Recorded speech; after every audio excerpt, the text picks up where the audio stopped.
और हम एक मैरिड कपल को देखते हैं जो दोनों ही यंग होते। लड़की का नाम जैक और लड़की का नाम समंथा होता है। वो दोनों एक दूसरे को बचपन से जानते। समंथा का इस दुनिया में कोई नहीं था, वो बिल्कुल अकेली थी, यानी उसकी फैमिली में भी कोई नहीं। वो ये सोचती थी कि उसकी फैमिली शायद किसी हादसे में मर गई। वो एक इलिजियम होम में पली बड़ी। मगर दूसरी तरफ जैक उससे प्यार करता। जैक एक रिच फैमिली से बिलोंग करता था और स्टेटस में वो लोग काफी बड़े, जिसकी वजह से वो समंथा को खुशी खुशी एक्सेप्ट कर। इसके बाद उन दोनों की बड़ी धूमधाम से शादी हो जाती। वो दोनों अपनी मैरिड लाइफ में बहुत खुश होते। खास तौर पर जैक इस खुशी के आलम में जैक एक कैमरा खरीदता और समंथा को कहता है कि हम लोग बहुत खुशहाल जिंदगी गुजार और मैं चाहता हूँ कि मैं अपने हर खुशगवार मोमेंट को इस कैमरे में कैप्चर करूं। इसका फायदा ये होगा ताकि बाद में वक्त गुजरने के साथ हम वो सब देख सकें। इसके बाद वो लोग हनीमून जाने का प्लान बनाते। जो जगह डिसाइड करते हैं वो एक आइलैंड होता है जिसका नाम हिस्पनियोला होता है, जो कि एक काफी खूबसूरत जगह हो। वो लोग बहुत खुश होते हैं और वहां पर काफी एंजॉय करते। वो अपनी मैरिड लाइफ बड़ी खुशहाली से गुजार रहे थे। अभी तक सब कुछ नॉर्मल चल रहा था। इसके बाद वो लोग एक हैंड रीडर के पास जाते। हैंड रीडर हाथ पढ़ने वाले पास। वो सैम के हाथ को पढ़ती है और अजीबोगरीब बातें करना शुरू कर देती है, जिससे वो दोनों काफी हैरान हो जाते, क्योंकि वो सैम को कहती है कि वो काफी अरसे से उन लोगों के लिए इंतजार कर रही थी। ये सुनकर वो दोनों काफी हैरान और परेशान हो जाते और वो जगह छोड़ने का फैसला करते। लेकिन यहाँ पर उनके साथ बहुत बुरा हो जाता। वो रास्ते में होते हैं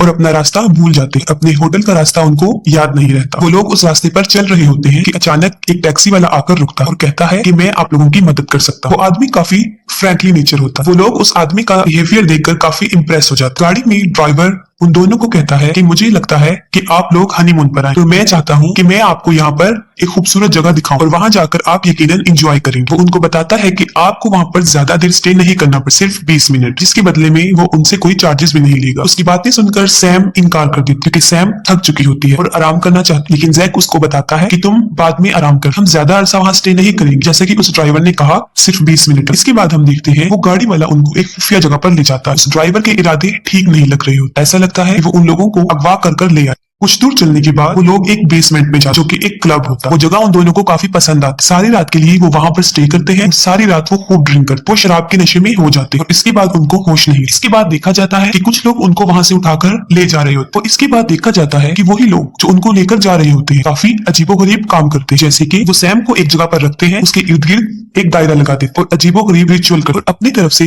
कुछ अजीबोगरीब रस्में अदा कर। और ये चीज देखने में काफी भयानक नजर आती थी। यकीनन आप सोच रहे होंगे कि इन सब का क्या मतलब हो सकता है, ये सब वो क्यों कर रहे हैं। अगली सुबह जब उनकी शराब का नशा उतरता है, वो लोग अब होश में आ जाते, खुद को अपने होटल के उसी रूम में पाते जहाँ पर वो रहते। होश में आते ही उनको ऐसा फील होता है कि जैसे वो काफी थके हुए। वो सोच रहे होते हैं कि वो यहाँ पर कैसे आए, शायद वो टैक्सी वाला हमें यहाँ पर लेकर। उसके बाद उनका हनीमून पूरा हो जाता है और वो वापिस अपने घर आ जाए। अपने घर आते ही कुछ दिन बाद सैम को एक खुशखबरी मिलती। खुशखबरी ये कि वो माँ बनने वाली। वो काफी हैरान थी, इसलिए हैरान थी क्योंकि वो अभी इस बच्चे को इस दुनिया में लाना नहीं चाहती थी। इसकी वजह से इसके लिए वो टैबलेट्स भी ले रही। लेकिन फिर भी वो ये बात जैक को बता। खैर वो दोनों बहुत खुश हो जाते और जैक सैम का पहले से कहीं ज्यादा ख्याल रखता, क्योंकि अब वो उसके बच्चे की माँ बन। फिर हम देखते हैं कि इस खुशखबरी से सब लोग बहुत खुश होते। प्रेग्नेंट होने के बाद सैम महसूस करती है कि कुछ निशान है जो उसकी पीठ पर, लेकिन वो इसको बड़ी बात नहीं समझती। वो सोच रहे होते हैं कि शायद इस हालत में ऐसा हो सकता है, इसलिए वो इसको इग्नोर कर देती। और दूसरी चीज जो सैम के साथ हो रही, उसके नाक में से कभी कभी ब्लीडिंग शुरू हो जाती, जैसे कि एक रात सैम सो रही होती है और जैक उसको सरप्राइज देना चाहता है। वो उसी कैमरे से वीडियो में उसको कैप्चर कर रहा होता है कि सैम फौरन जाग उठती और वो फौरन हड़बड़ाकर उठ जाती है और जैक का हाथ काफी मजबूती से पकड़। सैम की हालत देखकर जैक काफी हैरान हो जाता है और काफी डर जाता है। वो सोच रहा होता है कि ये सब वो नींद की हालत में कर रहे हैं। वो उसको काफी उठाने की कोशिश करता है। ये सब इंसिडेंट्स उसके साथ हो रहे होते हैं, लेकिन इससे भी ज्यादा भयानक जो उसके साथ हुआ, वो लोग शॉपिंग के लिए जाते। शॉपिंग मॉल में सैम खड़ी हो। इसके बाद वो देखती है कि मीट पड़ा हुआ, अच्छा मीट। वो उसके पास जाती है और गौर से उसको देखती है। उसको देखते देखते थोड़ी ही देर बाद उसको वहीं पर उठा लेती है और सबके सामने उस गोश्त को खाना शुरू कर देती है। इतने बुरे तरीके से वो गोश्त खा रही थी, देखने में ऐसा लगता था कि काफी दिन से उसने कुछ खाया। उसे ऐसा करता इर्द-गिर्द सब लोग देख रहे। वो लोग उसे अजीबोगरीब निगाहों से देखते हैं, क्योंकि ये काफी बुरी बात है उनके लिए डिस्टर्बेंस, क्योंकि कोई भी नॉर्मल इंसान कच्चे गोश्त को नहीं खाता। उसको खाने का मतलब कुछ और ही हो सकता। कुछ दिन बाद हम देखते हैं एक अजीबोगरीब वाकया, जब जैक उसके साथ होता है। वो लोग गाड़ी में जा रहे होते हैं और पार्किंग एरिया में सैम को गुस्सा आ जाता है और वहां पर खड़ी सब गाड़ियों के शीशे तोड़ देती है। शायद सैम ये सोच रही थी कि वो गाड़ी उसके लिए ठीक नहीं है, उसको नुकसान पहुंचा सकती है। जैक सैम की हालत देखकर काफी अपसेट हो जाता है और वो उसको डॉक्टर के पास लेकर जाता है। उसके ख्याल में ये इसलिए हो रहा होता है कि वो प्रेग्नेंट है और टेस्ट करने के बाद वो जैक को बताता है कि इट्स अ नॉर्मल थिंग, ऐसा होता रहता है, उसको इसकी फिक्र करने की जरूरत नहीं। वक्त गुजरता गया और सैम की हालत और खराब होती गई। ऐसे लगता था कि जैसे उसके पास एल्विस पावर्स थी, क्योंकि उसकी तरह और प्रेग्नेंट औरतें जब उसके पास होती थी तो उनके पूरी बॉडी में पेन होना शुरू हो जाती थी। सैम और जैक चर्च में जाते हैं और सैम वहाँ के फादर से मिलती है। वो उसको जैसे ही हाथ लगाता है उस फादर की तबीयत खराब होना शुरू हो जाती है और थोड़ी ही देर बाद उस फादर की नाक और मुंह से खून आना शुरू हो जाता है और उसके सर में भी मुसलसल दर्द रहता है। इसके बाद उस पास्टर को फौरन हॉस्पिटल लेकर जाया जाता है। सब लोग हैरानो परेशान होते हैं, उनकी समझ में नहीं आ रहा होता कि आखिर ये क्या हो गया। जैक भी काफी हैरानो परेशान होता है। इसके बाद जैक एक बात सोचता है, उसके जहन में फौरन एक बात आ रही होती है कि जब उस फादर के मुंह से खून आता है वो बुरी तरीके से घूर रही होती है, जो काफी अजीब था। इसके बाद जैक सैम को मशकूक निगाहों से देखता है। वो फौरन अपने कमरे में जाता है, लैपटॉप खोल के अपने वो फुटेज देखता है जो उसने कैप्चर किए होते हैं। उसमें से वो फुटेज खोलता है जो उसने चर्च में कैप्चर किया होता है। वो ये फुटेज देख रहा होता है कि उसके सामने एक ऐसी बात आ जाती है तो वो बहुत हैरान हो जाता है। वो क्या थी? वो ये थी कि जो टैक्सी वाला उनको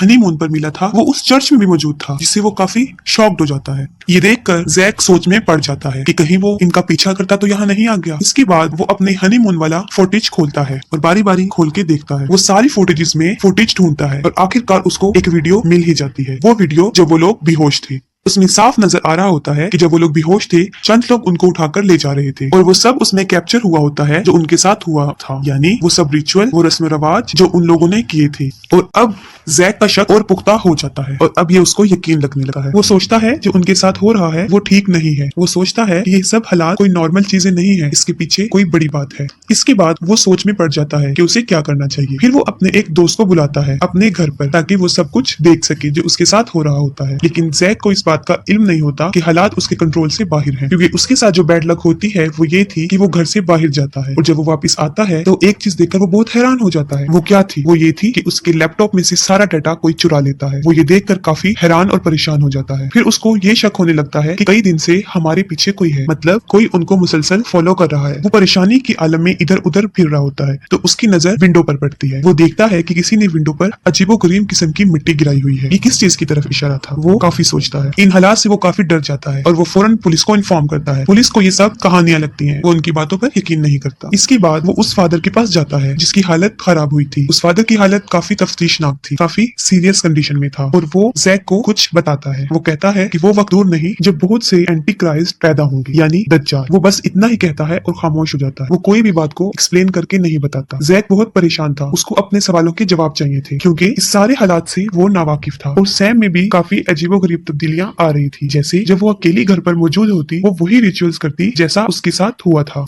और ये सब कुछ इस बात की तरफ इशारा कर रहे थे कि अब वो अपने होश खो बैठी है। उनके घर बर्थडे पार्टी होती है और बहुत सारे गिफ्ट्स मिलते हैं। उन गिफ्ट्स में किसी ने एक बहुत खूबसूरत नाइफ सैम को गिफ्ट में दिया होता है। वो नाइफ को लेती है और दूर दराज जंगलों में निकल जाती है और वहां पर मौजूद जानवरों का शिकार करती है, जो काफी खतरनाक बात थी। वो उनका गोश्त काटती है और उसको खा जाती है। एक बात तो तय थी जिसको जैक भी सोचता था कि उनके घर पे कोई नजर रखे हुए है। इन हालात को देखते हुए वो अपने सारे घर में कैमरेस लगवा देते हैं ताकि उन्हें मालूम हो सके कि ये सब कुछ कौन कर रहा है। ये सब देखते देखते जैक को एक गाड़ी पर शक हो जाता है। वो गाड़ी अक्सर उनके घर के सामने खड़ी रहती थी। इसके बाद जैक अपनी बहन को बुलाता है और कहता है कि मैं जरा उस गाड़ी का पीछा कर रहा हूँ कि उसमें कौन है, तुम तब तक सैम का ख्याल रखना। उसके बाद वो उस गाड़ी का पीछा करते हुए निकल जाता है और कुछ दूर निकलने के बाद उसको एक ओल्ड हाउस जो तकरीबन काफी अरसे से बंद था नजर आता है। वो उसके अंदर चला जाता है। उस घर में दाखिल होते उसे नजर आता है कि किसी ने वहां पर वही कैमरे लगाए हुए हैं जो उनके घर में है, यानी किसी को पता है कि अंदर उन लोगों ने कैमरे लगवाए हुए हैं। अब उसको कंफर्म हो गया कि वाकई ही वो लोग उन पर नजर रखे हुए हैं। वो बहुत डर जाता है और भाग जाता है और भागने के बाद वो सीधा अपने घर आ जाता है। घर आने के बाद वो सोचता है कि अब मुझे पुलिस को इन्फॉर्म करना चाहिए। अभी वो ये सोच रहा होता है, सैम की जोर जोर से चिल्लाने की आवाजें उसको आना शुरू हो जाती हैं।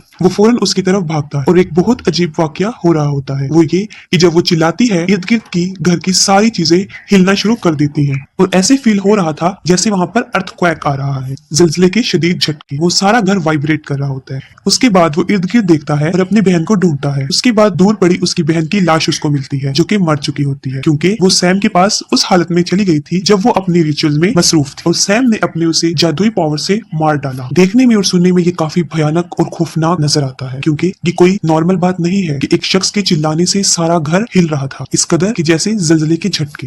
जैक हिम्मत करते हुए उसके पास अपने कमरे में जाता है और वो देखता है कि वहां पर एक सर्कल बना हुआ है जिसके अंदर सैम खड़ी हुई है और ऐसे जैसे लग रहा था कि उस बच्चे का इस दुनिया में आने का टाइम हो गया है। जैक दिखता है कि वो काफी बुरी कंडीशन में है। वो उसकी मदद करने के लिए आगे बढ़ता है। वो जैसे ही सैम के सामने जाता है वो अपनी जादुई पावर से उसको हवा में उछाल देती है और एक नाइफ से अपनी बेल्ट को काट देती है। जैसे ही उसका बेल्ट कट जाता है वो फौरन नीचे गिर जाती है और बेहोश हो जाती है। और थोड़ी ही देर बाद जब उसको होश आता है तो वो अपनी असली हालत में आ जाती है। इस सब हालत को देखते हुए जैक काफी डर जाता है। उसको समझ नहीं आ रहा होता कि मैं क्या करूं। वो फौरन सैम के पास भागता हुआ आता है, लेकिन तब तक बहुत देर हो चुकी होती है क्योंकि सैम मर जाती है। उसके बाद दरवाजा खुलता है और सैम देखता है कि कुछ लोग आए हैं, वही मिस्टीरियस लोग। वो लोग उसके बच्चे यानी सैम के पेट में से उस बच्चे को निकालते हैं और अपने साथ ले जाते हैं। इन सब को जैक देख रहा होता है और कुछ करने की हालत में नहीं होता। वो बहुत परेशान होता है। इसके बाद पुलिस वाले वहां पर आ जाते हैं और उसको अरेस्ट कर देते हैं और वो लोग समझ रहे होते हैं कि ये सब कुछ जैक ने किया है और सारा इल्जाम उस पर आ जाता है क्योंकि वो मिस्टीरियस लोग एक भी सबूत जो उनके खिलाफ जाए